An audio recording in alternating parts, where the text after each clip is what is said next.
నమస్తే అండి. తులారాశి వారికి మార్చి 9వ తేదీ ఆదివారం నుండి మార్చి 15వ తేదీ శనివారం వరకు వార ఫలితములు ఏ విధంగా ఉన్నాయో తెలుసుకుందాం. తులారాశి వారికి ఈ వారం ఆస్తులు, ఇతర విలువైన వస్తువులు కొనుగోలు చేసే వారికి అనుకూలమైన సమయం. ప్రతి విషయంలో కూలంకషం మరియు బాధ్యతగా ఉంటారు. అనుకున్న పనులు పూర్తి చేయడంలో ప్రముఖ పాత్ర పోషిస్తారు. గృహ నిర్మాణ కార్యక్రమాలు చేపట్టిన వారికి పనులు సజావుగా పూర్తి చేస్తారు.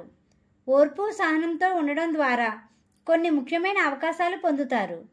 కుటుంబ సభ్యులతో సమయాన్ని గడుపుతారు. మీరు చేసే పనులు, ప్రవర్తనల ద్వారా ఎదుటివారిని ఆకట్టుకుంటారు. ఖర్చుల విషయంలో దృష్టి సాధిస్తారు మరియు జాగ్రత్తగా వ్యవహరిస్తారు. ఆదాయ మార్గాలు లభించే సమయం. సద్వినియోగం చేసుకోండి. నిర్లక్ష్య ధోరణితో ఉండకండి. కొన్ని అవకాశాలు చేజార్చుకునే సమయం. జాగ్రత్త వహించండి. కొన్ని ముఖ్యమైన శుభ కార్యక్రమాల్లో పాల్గొంటారు. ఆరోగ్యం అనుకూలంగా ఉంటుంది. తీసుకునే ఆహారంలో జాగ్రత్త వహించండి. ప్రయాణాలకు దూరంగా ఉండండి. ఆధ్యాత్మిక భావంతో ఉంటారు. మధ్యవర్తిత్వ వ్యవహారాలకు దూరంగా ఉండండి. ఈ రాశి వారికి ఉత్తర ద్వారం అనుకూలమైన మార్గం.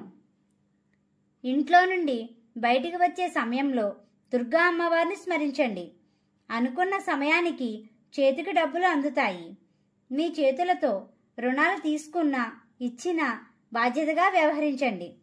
ఉద్యోగస్తులకు స్వల్పపాటి ఒత్తిళ్లు ఉంటాయి. తెలివి నైపుణ్యంతో ముందుకు సాగండి. ఉద్యోగ ప్రయత్నంలో ఉన్న వారికి అనుకూలమైన వాతావరణం ఉంటుంది. వ్యాపార రంగంలో ఉన్నవారు ఆశించిన లాభాలు గణిస్తారు. భాగస్వామి వ్యాపారస్తులు ఏకవాక్కుతో ముందుకు సాగండి. పెట్టుబడులు పెట్టే వారికి అనుకూలమైన సమయం. విద్యార్థులకు మంచి వాతావరణం ఉంటుంది మరియు శ్రద్ధ వహించాలి. మీకు మార్గమధ్యలో గోమాత కనిపిస్తే ఏదో ఒక ఆహారం పెట్టండి. జీవిత భాగస్వామితో అన్యోన్యంగా ఉంటారు. వివాహ ప్రయత్నాలు చేసే వారికి అనుకూలమైన సమయం. వాహన ప్రయాణాలు చేసేవారు జాగ్రత్త వహించండి. ఈ రాశివారు విష్ణు సహస్రనామాన్ని చదవండి. శ్రీరాముణ్ణి, లక్ష్మీ గణపతిని పూజించండి. గోమాతకు ఆహారం పెట్టండి. ఈ విధంగా చేసినట్లయితే ప్రశాంతత పొందుతారు. మా వీడియో కానీ మీకు నచ్చినట్టయితే లైక్ చేయండి, షేర్ చేయండి, కామెంట్ చేయండి. ఇలాంటి మరెన్నో వీడియోస్ కోసం మా ఛానల్ ఇప్పుడే సబ్స్క్రైబ్ చేయండి.